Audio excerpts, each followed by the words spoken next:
Magandang araw, gawin natin ang exercise na ito.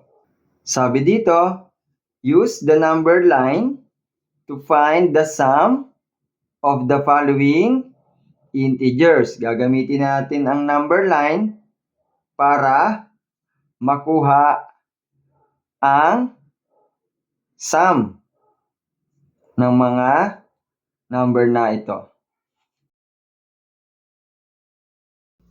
I-solve natin ang number 1, 3 plus 5.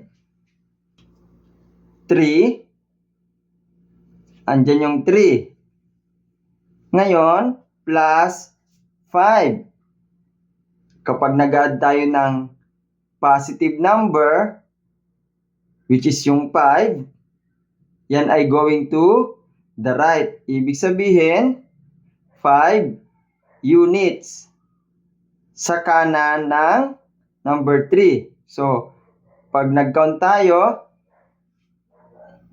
1, 2, 3, 4, 5. So, from 3, going 5 steps or unit to the right.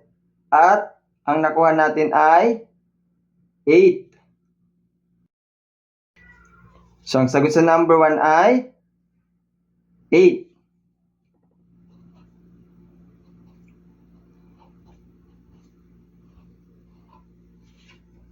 3 plus 5 equals 8. Ang next number 5, negative 8 plus negative 2.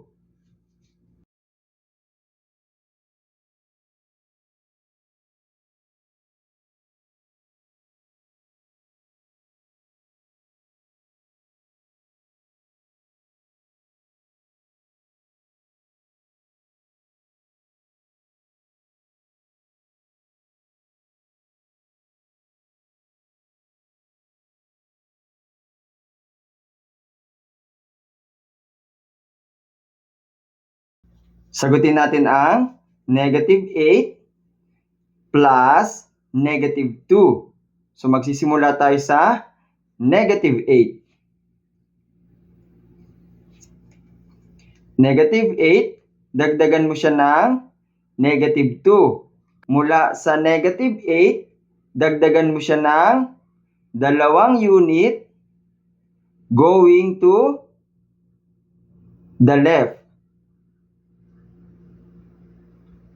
Kapag negative, going to the left ang number. So, 2 unit going to the left. 1, 2. Ang sagot ay negative 10.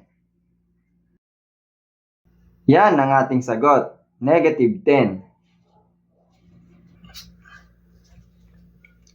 Sagutin naman natin ngayon ang number 9.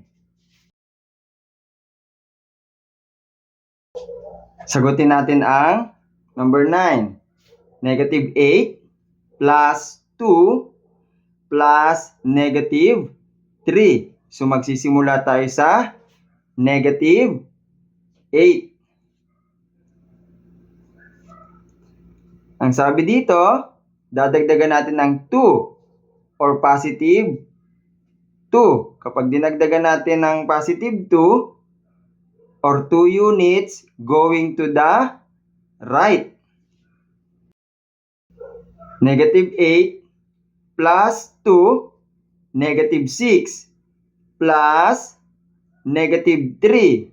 Dadagdagan natin ng 3 going to the left. Ang sagot natin ay negative 9.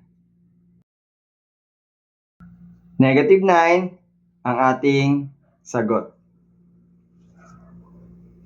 Para sa iba pang mga topic, basahin ang description.